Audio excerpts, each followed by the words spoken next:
Welcome back to KidsAlive Church. This is Patty the Zebra and I am teacher Joanna. And today we are continuing the series on the treasures of the Nile. Now it's very interesting to see the story progress, right? And so last week we talked about the Israelites, how they became slaves and all that. Remember that? So today we are continuing. We are on lesson 5, the hiding place. And it's taken from Exodus 2 verse 1 up to verse 25. Now the story is actually about Moses. How Moses came into the world, what happened with Moses, because Moses was actually one of the Israelites that were the slaves, that became the slaves. But he wasn't a slave, his parents were slaves, okay? So he was born to the Israelites. So, many years after Joseph, then the family grew. Remember that? Joseph with his 66 family members, and then it grew to millions. Many years down the line, now comes the story of Moses. So truth for living today is God provides. And today's story will take us to the life of Moses. Now, this happened. Remember last week we talked about all the baby boys had to be killed, right? So, Moses was one of the baby boys. And his mom, Jochebed, had an idea. Actually, I believe God told her to do this very special thing. And what God told her, or what she did, she put Moses in a basket. She made a basket, and she put him in the basket, and she put him in the river, the Nile River. Now, would you ever put a baby in a basket in Klang River? Never.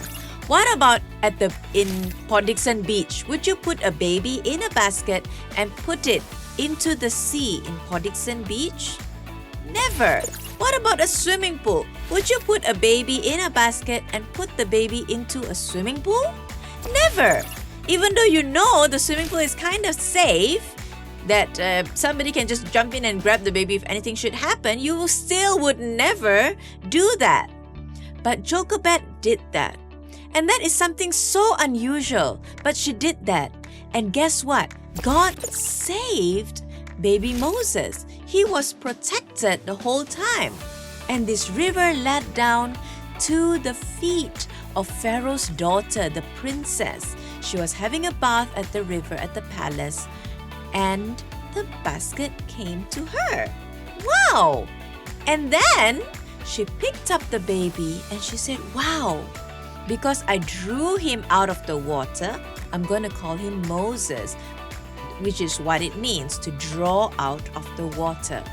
And then Miriam, Moses' older sister, was watching the whole time because she loved her baby brother so much, and she couldn't bear to see him get eaten by any crocodiles or hippos or get run over by a boat. So she followed him the whole time and she watched how God protected him. Now when she saw the princess picking him up, she ran to the princess and she said, "Hey miss, your majesty, I know a woman, an Israelite woman who can come and help take care of your baby." Guess who she called? She called her mom, Jochebed. So Jochebed had the privilege of taking care of her own son. How amazing is that? Now, when Moses grew up as royalty in Pharaoh's house, okay? And he grew up there as royalty. He was supposed to be a slave, but he grew up as the prince's son. And so, Moses was with them all along, living as a rich boy, living as a rich prince. But one day, he saw how the Israelites were being treated, and he didn't like that at all. So what he did was, he saw an Egyptian soldier hit an Israelite, and he was so angry that he went and fought with the Egyptian soldier, and the Egyptian soldier died. That is a bad thing. So Moses looked around, and everybody saw him. Whoever that was there saw him, and they said, "Ah, that's a murderer." Moses quickly ran. He ran away from home. He ran away, far, far away. And he landed at this person's home, far away from the country. He landed at Jethro's home. He found a new home with Jethro. That was his hiding place, and he got married. And then later on, you will hear the story about how God sent him back into Egypt to save the people. But that was his hiding place with Jethro. Okay? So 3 things we need to understand from this whole long story. We need to know that number 1, trust that God will provide. Trust that He will provide. Now, it seems an impossible thing for Jochebed to do. God, what am I supposed to do? My son is going to die. What am I supposed to do? It seems impossible, but He is with us. And Jochebed had to trust that God will provide a way of escape. She had to trust in God. Even for you guys as well, we need to learn to trust that God will provide a way for us. Wherever you're going through, it may seem impossible. God, my parents don't know you. God, my sister doesn't know you. God, my cousins don't know you. Trust in God's way. Trust that God will make a way. Number 2, believe in His way. Now, a basket in a river. What? That is a completely unusual way of escape. But we need to believe in God's way. God has various ways of getting us out of trouble. We need to just believe that His way will be the best way. Even though it may seem impossible. It may be like, God, what is going on? But you know what? God takes care of us. And sometimes, in the most unusual ways, He will provide a way for us. We need to believe. So number 1, trust that He will provide. Number 2, believe in His way. And number 3, find a hiding place. Moses, when he was in trouble, he ran.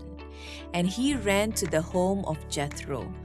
He found a hiding place. Where do we find a hiding place, Teacher Joanna? Do I hide under the bed and just hide there forever? No, your hiding place is in God's Word. It's in prayer. Every day, go back to God's Word and say, God, You are my hiding place. God, I'm going to find refuge in You, because God wants to meet you in your hiding place, just like how He met Moses. Amen? So our friends are going to tell us the memory verse for this week. Hello, everybody. Welcome to KidsAlive. We're going to do the memory verse for you today, but we're going to start with a little joke. Yeah, howdy ho everyone! It's so good to see you guys today! I'm so excited because today's memory verse is very simple. But before that, here's the joke for today. Why did the kid bring a letter to school? Why did the kid bring the letter to school? Is it a tall letter? Is it because he couldn't reach the light bulb? Or the fan? What? Why would a kid want to reach the light bulb or a fan? No, the answer is, why did the kid bring a letter to school? Because he wanted to get to high school. That's good. That's good. The memory verse for today is from Philippians 4, verse 19. And it goes, and my God will meet all your needs according to His riches and glory in Christ Jesus.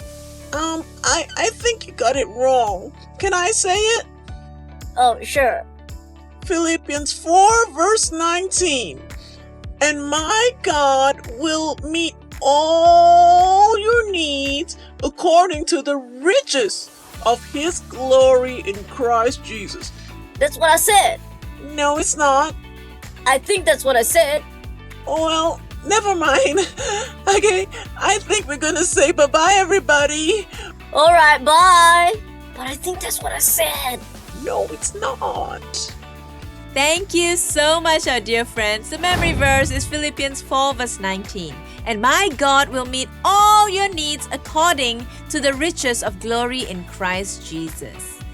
So guys, I hope you understand today's lesson. Remember, number 1, trust that God will provide.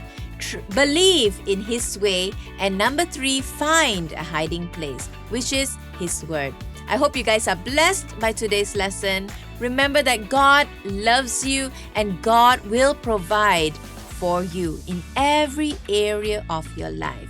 Keep believing, children. I love you guys, and I will say bye-bye.